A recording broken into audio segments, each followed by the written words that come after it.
Hi, my loves. Welcome back to the Stars Cartel channel. If you don't know, I'm Star. Yo, what is my hair doing? My hair is just like I'm convinced that, as someone who has had locks for 2 years, that these things they have a body. They're just literally doing what they want to do. Anyways, um, the message comes from this sharp pain that I felt. Okay, and a sharp pain that I felt in my chest, it was kind of like the feeling of heartache, the feeling of, finding out someone that you cared about has gone, or the feeling of, just getting your heart broken.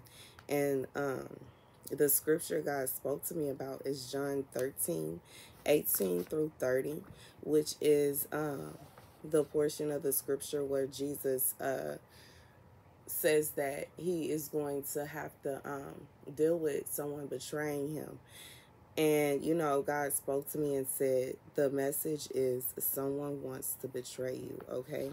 So, the second scripture that God is sending me to is Jeremiah 37:18. Then Jeremiah said to King Zedekiah, "What crime have I committed against you or your attendants or this people, that you have put me in prison? Where are your prophets who prophesied to you, the king of Babylon will not attack you or this land? But now, my lord the king, please listen. Let me bring my petition before you. Do not send me back to the house of Jonathan, the secretary, or I will die there." King Zedekiah then gave the orders for Jeremiah to be placed in the courtyard of the guard and given a loaf of bread from the street of the bakers each day until all the bread in the city was gone. So Jeremiah remained in the courtyard of the guard. Okay, so here's the message. For somebody, there is someone that whatever it is, it was something that was supposed to happen. They were supposed to do something, or regardless, and it could be something that's to help you. It could be something to help you feel comfortable. It could be something like, I remember someone had told me, if you clean out this bin, this storage bin over here, I'm going to give it to you. You can have it. And then I cleaned it out and they were like, oh, wait, I have this that I want to put in there. Well, I really need it. And, it's kind of like, it's a betrayal. It's like basically, uh, how do you say it? Tricking someone into cleaning something out for you so you can use it again. And then on top of that, lying to them and saying you would give it to them and then saying, no, I'm going to keep it, that thing. But I just feel like God is saying that it could be a situation like that. Like maybe somebody said that they were going to do something, okay? Maybe you have been asking your person to go and like fix, like clean the gutters, or go and mow the lawn, or I really need you to go and do this, and they just still have not did it, and they have been saying they would do it and they haven't. And I just feel like the thing about it is whatever it is that they have not stopped doing, it can even be a situation where you have asked somebody to stop talking about you. They refuse to stop talking about you. You ask them to, like,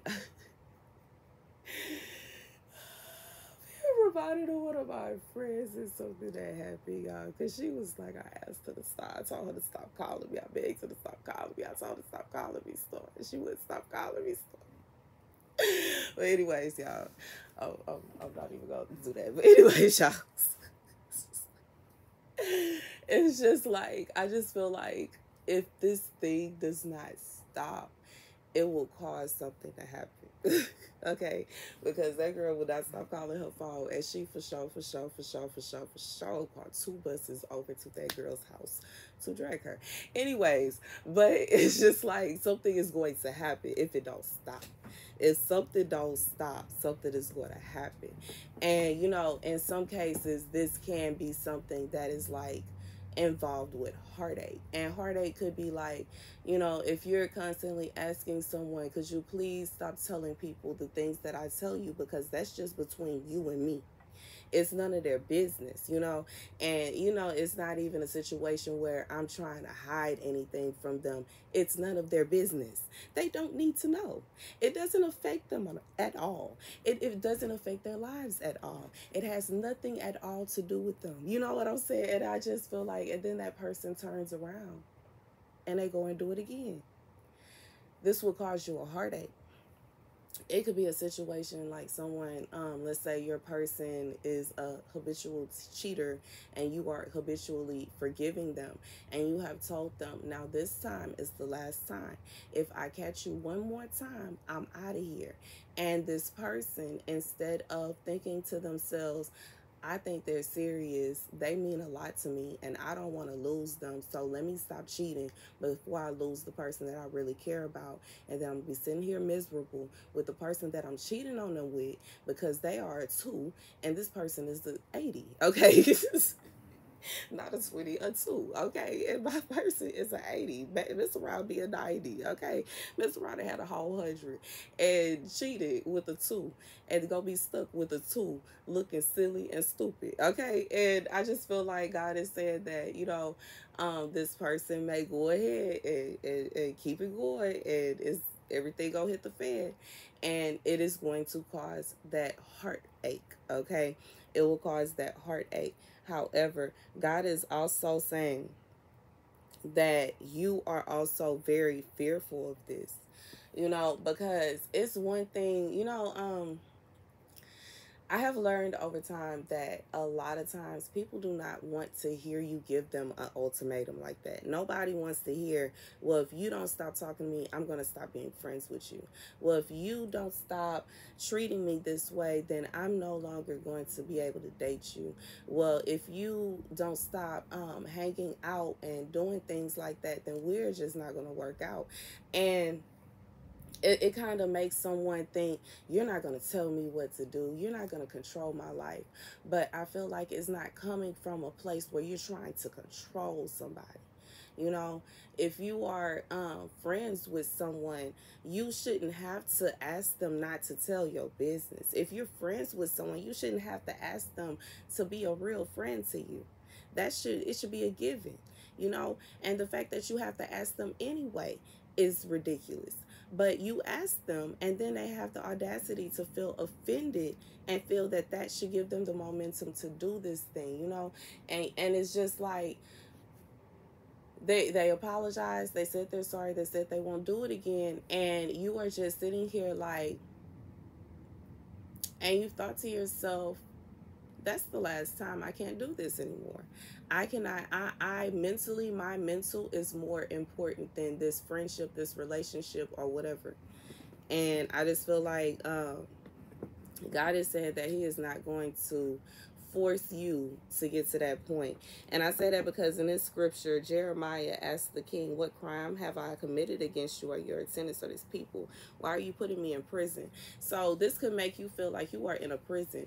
It can feel very, you know, kind of like you're locked in, because you're constantly trying to make yourself and your feelings and your ideas and your beliefs known to someone that you truly care about. You're trying to fix it, and instead of them thinking that you're trying to fix it, they think you're trying to control them.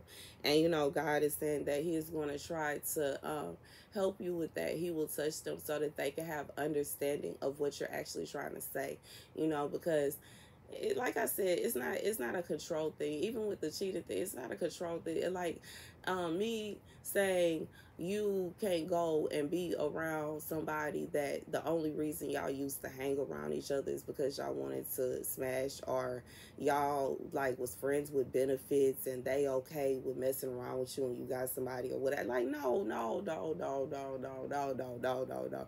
And that's not me trying to control nobody. That, like, why can't I be respected? That's respect. You should have enough respect for your person to say, okay, I know I don't want to be around nobody that they've been intimate with, so let me go ahead and clear the way and let them know that they need to move up around. They need to move around, period. And I just feel like God is saying that it's like you are kind of like, okay, This is the last straw for me. I've had enough out of this. And I just feel like you have made it known that this is your last straw and you've had enough out of this.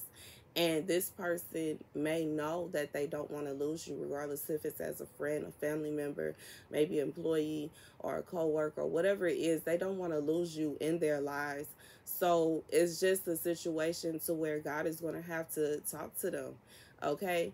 I just feel like it's common sense. Is it more important for me to get a good laugh out of talking about the funny story my friend told me that may be kind of compromising for them?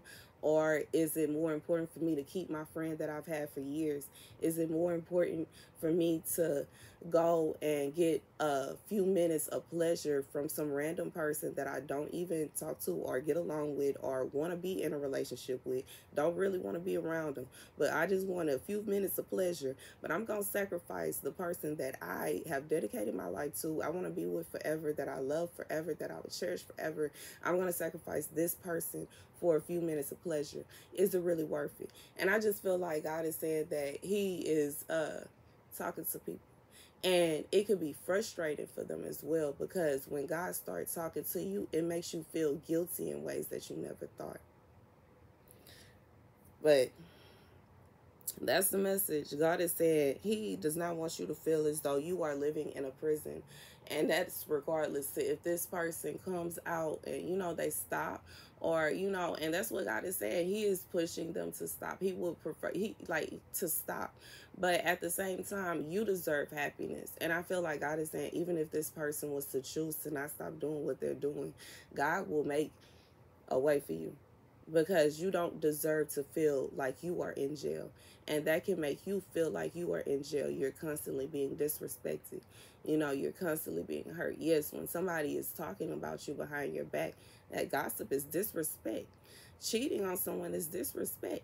Like, is disrespect. And a lot of people cheat and they don't use no protection, and these other people be just going around messing around with all kind of people, having all kind of things going on, all kind of diseases. They taking this back to their person. And some diseases is like, it's diseases that they not that serious, so you wouldn't even really know that people be having, that will cause affections and will cause all kind of stuff. And I know me, I don't have time. I don't have time. I don't have time. I don't have time. I don't have time. Risk your life on your own time. And that's the message. That's the message. God says that you deserve to be able to sit peacefully in the courtyard and have the loaf of bread that you will want to have every day, okay? And you will be good. And I feel like the loaf of bread is representative of your monetary gain. So God is saying that you are going to be blessed. You're going to be blessed regardless. You're going to be blessed regardless to what happens. But God is also saying that you deserve peace, and He is going to ensure that you have peace regardless to which way you have to get that peace, regardless to if this person has to live with a life of regret while you are peaceful, or y'all gonna be peaceful together. It's up to them. That's the message. Thank you guys for watching. Be sure to like, share, subscribe to success.